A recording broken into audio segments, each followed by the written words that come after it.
Hello and welcome to today's video. My name is Mackenzie and we have an unboxing.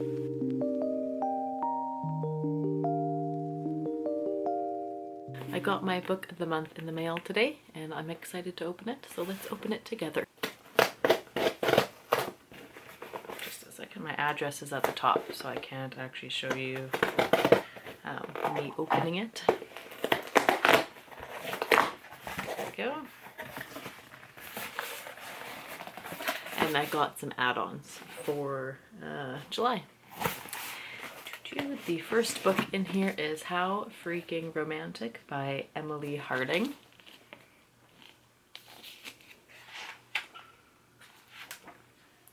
Beatrix Nilsson is a lot of things. Feisty to those who love her, combative to those who don't, but most of all, she's the kind of person who will always fight for those she cares about. So when the marriage of her two closest friends falls apart, Bea storms the office of attorney Nathan Asher to tell him exactly what he can do with his divorce demands. Unfortunately, what should end with a few choice words soon spirals into uncharted territory when Nathan shows up to her NYU law office a few days later as a newly minted adjunct professor and her new colleague. Bea still hates Nathan, of course, but between weekly meetings and networking events, walks around Washington Square Park and late night pizza, that hate begins to feel a lot like something else. And as uncomfortable truths emerge about the divorce that started it all, she's faced with the impossible, choosing between her friends or, for the first time, her own happily ever after. And this was the pick. My hair is very just like floofy. This was, I don't really know what to do. This was my pick for July. Now my two add-ons. Holy smokes, this book is bigger than I thought. The Fragile Threads of Power by V.E. Schwab. I have a lot of her books. And have I read them all? No. I have so many of her books and I keep collecting her books, but I need to read her books. And this is a fantasy add-on. Okay. A new door opens. Once there were 4 worlds, nestled like pages in a book, each pulsing with fantastical power and connected by a single city, London. After a desperate attempt to prevent corruption and ruin in the 4 Londons, there are only 3. Grey London, thriving but barely able to remember its magical heritage.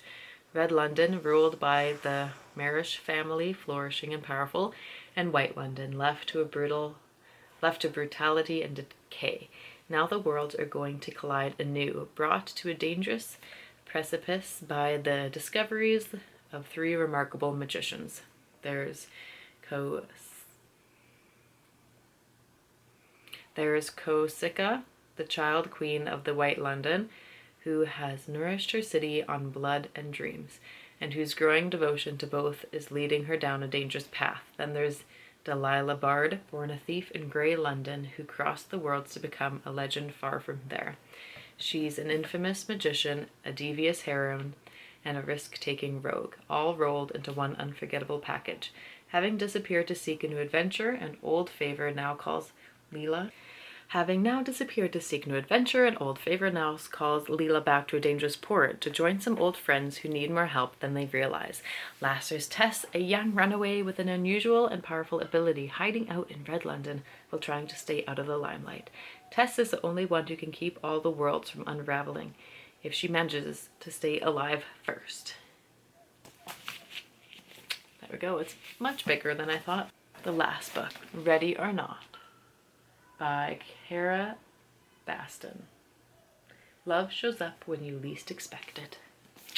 The cover just looks so pretty and so cute. It reminds me of another book of the month book, just like the spring version instead of the fall version of the cover. This one is from the February box, and I just added it on because I've been thinking about it. I'm reading these out and hopefully it helps. I should just not read the whole thing out, just read a little bit, but I've already read the other 2 out, and I feel like I've read the first 2 very monotone.